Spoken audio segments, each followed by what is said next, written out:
21 years of life, I've had 3 near-death experiences, which may not sound like a lot, but it is weird that it has happened 3 times already. So I thought, why not make a silly little cheeky story time about the 3 different times I nearly died.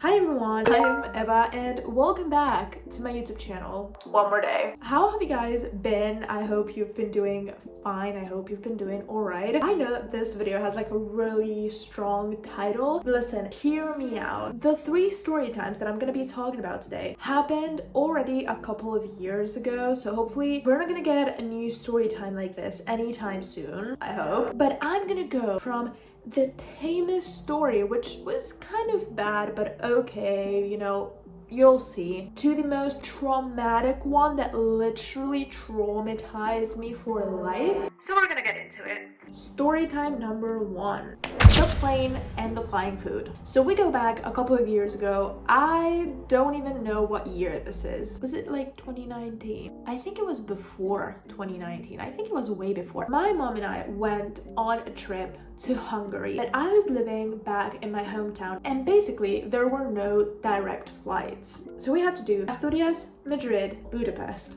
Now, the whole ordeal happened on our way back home. When we were flying back home, we took a plane from Budapest to Madrid, which I think was a flight of like 3.5 hours, something like that. For a little bit of context, I've been traveling by plane since I was very young. I was a baby and I was already on planes. I haven't been to Hungary since 2019, but I used to go every single year when I was younger. So since I was practically born, I basically came into the world and I was shoved into a plane. So I'm used to it. I'm used to turbulences. I'm used to takeoffs and landings. Like, I'm just used to it, you know? Of course, turbulences still scare me a bit because I get scared really easily, you know? Now the thing is, over the past couple of years, I learned that turbulences are quite literally harmless. You basically cannot die from turbulence because the plane will not fall. The plane will only fall if, I don't know, an engine breaks, half of the plane breaks off. But if the plane is shaking because there's some wind going on outside, don't worry, you're fine. Now, going back to this specific flight, usually when there are going to be turbulences, the pilot will let everyone know, including the crew, so they can sit down, put on their little seatbelts, and everyone can be safe. But I also do understand that sometimes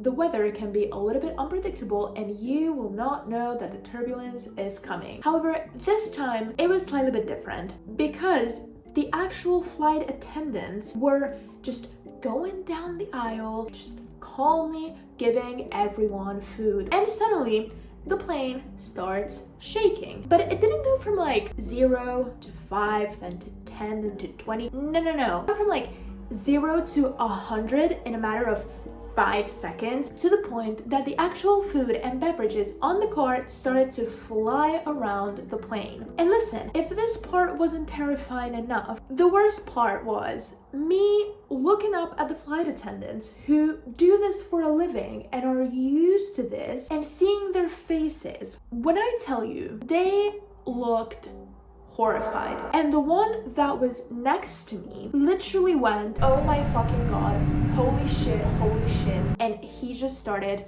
running away to sit down and pushing everything out of the way. So, you know, the thing is, this turbulence was genuinely so bad that I thought that I was gonna die. And I've been in many cases of turbulences during flights. Listen, back in my hometown, we have terrible weather, and every single time I go there by plane, every single time there's a landing, there's turbulence. And sure, I've been a little bit scared, but I know, I understand, okay, it's a little bit of shaking, but it's fine. But this turbulence was so awful that, like, when the crew is panicking, you know you're fucked. The turbulence lasted for, I don't know, like 10 minutes, and even my mom was mortified. And my mom, for a little bit of context, has been traveling her whole life. She has literally traveled with a thunderstorm going on outside. So you can figure, if my mom, who was used to it, was scared, if the crew was scared. And if the actual food was just flying around in the middle of the cabin, you can figure I was mortified. But I have to say, this has to be the tamest story out of the three. Because in any case, I'd like to think that maybe the crew, especially the flight attendant that was next to me, might have been newer to the job, so maybe he was not that used to it. But still, it was really horrifying. But I know some people will say, this was not a near-death experience, blah, blah, blah. So I decided to put this on number 3 because for me,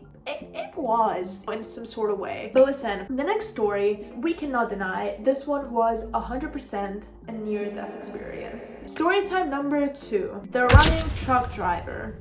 So one day, I think it was back in was it the second or the third year of high school? I don't know. But I was like 14, 15, and we went on a little day trip with my high school. So we were on the bus, we parked somewhere in the middle of nature because my hometown is a very foresty place, I guess. And we parked the bus, we went to do some sightseeing. I don't even remember what we were looking at. And when we were going back into the bus, I need you to picture this first. The bus was parked in the middle of the road. So this was like the road. Here's the forest. We were coming from this side. We were, going into the bus. Everyone was sitting down and the driver went back to his seat, but the bus was turned off. Because for context, we spent like an hour in that part of like the forest and stuff. So there was no point in the bus being active all of that time. But here's the thing. In front of us, we had a huge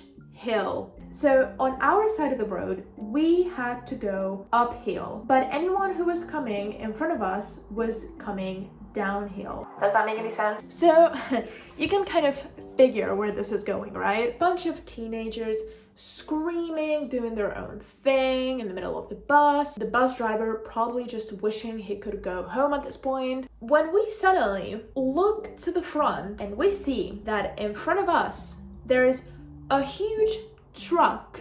And when I say a huge truck, I mean a huge truck coming downhill full speed towards us. And there was no one in the driver's seat. And you know what else we saw? The actual truck driver sprinting with his hands in the air, fully panicked, looking horrified, just sprinting, trying to get into the driver's seat. Now, of course, he was failing because he basically forgot to pull the brakes and the truck decided to just slide down the hill. At this point, our bus driver was frantically trying to turn on the bus so he could basically move it out of the way. But there was no way out of this. The bus was locked because we were supposed to leave and everyone was on the bus at this point. And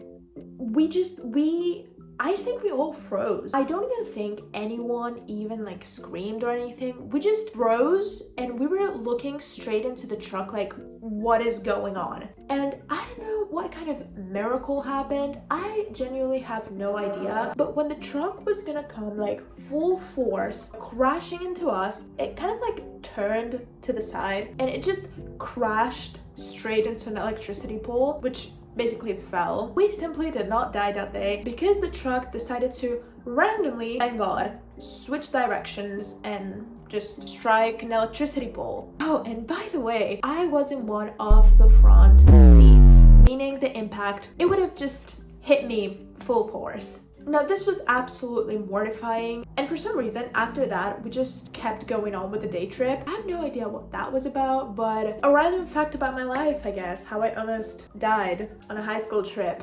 How fun. But if you didn't think this one was bad enough, here comes one of the most traumatic experiences of my life. Story time number 3, the spinning. So for this one, we go back to the year 2012. Freshly 8 years old at the time, and my mom randomly decided that day that she wanted to go to a museum. I cannot remember the name of the museum, but I'm just gonna put it here. Now, during that time, my mom had a partner, alright, and he was the one who was driving. We get in the car. This was like a last minute decision. So everything's going fine. We're in the car. We're driving. We're not driving. He is driving. My mom is in the passenger seat next to him, and I'm in the back. Also, for a little bit of context, this car only had 3 doors, meaning for me to get out, I basically had to push the seat in front of me so no one could be on the driver's seat for me to get out. There was a lot of traffic that day, but everything was pretty smooth. It was calm. It was peaceful. We were supposed to have a nice, good day. Little did I know. So at some point, my mom's ex-partner wanted to pass a car that was in front of us. So he wanted to switch lanes. He basically started to, turn the wheel to the right. A car on the lane next to us was driving, I don't know, like 200 kilometers per hour. And, my mom's ex-partner, I'm not gonna judge him because listen, I don't have a driver's license. After this, I do not want a driver's license, at least not for now. He panicked, and instead of slowly turning the wheel back to the left, he just did this to the wheel. And this meant that the car started to spin like this. Very, very, very, very fast. Now, my mom completely blacked out at this point. She doesn't remember anything, but I do remember looking out of the window and seeing everything just like spinning very, very, very fast. And I remember screaming at the top of my lungs. And after a few seconds, which, listen, I cannot remember, it felt way too long for what it was, we hit the border of the bridge, which basically meant that I'm gonna try to put a picture here. This was kind of the bridge, and you can see there's like a huge free fall down to a forest below. Honestly, just because of the crash, I don't know if we should have been dead, but at least we should have been way more injured. The police officers, the paramedics that came to the scene, they were all surprised that the 3 of us could walk out of the car. Nowadays, I have some neck issues due to that specific accident. My mom also has some issues, and I remember she was wearing sunglasses, and one of the sides of her sunglasses flew out, and she got like a slight tiny cut on her forehead. But aside from that, the 3 of us walked out of the car. No blood, nothing broken. We were fine. But it basically traumatized me for the rest of my life with cars, which is the reason why I don't have a driver's license, by the way. Now that I'm thinking about it, why do the 3 of my near-death experiences involve transport? We have a plane, we have a bus / a truck, and a car. I don't want to think about that. But yeah, for context, if you saw the thumbnail, you already saw this, but this is how the car ended up looking like. Yeah. As a little fun fact, I remember that I used to have a sweater that was very itchy. You know this kind of like texture that is very itchy on the skin? And that day, for some reason, I decided to wear it, but I was complaining all the time that it was so itchy. And I remember while we were waiting for the paramedics to get to the scene, my mom never left the car. She was like sitting on the passenger seat still. I got out. As I said earlier, my mom's ex-partner had to get out because his seat had to be moved to the front so I could exit. I remember while we were waiting, I just sat in the driver's seat talking to my mom because I was like very panicked. I was crying. I was so scared. And I remember my mom telling me after a bit, when she was trying to joke around to make me feel a little bit better, she was like, well, it's not itchy anymore, right? And I was like, it's not itchy anymore. Well, of course, I just almost fucking died. Surely it's not that itchy anymore. But yeah, this was today's story time. Thank you guys so much for watching. I hope you enjoyed this video. Enjoyed might not be the word for a video that's called I Almost Died. Let's just say I hope you at least found it entertaining. So thank you so much again for watching. I hope you're doing well. I love you guys so much, and see you guys around in the next video. Bye bye.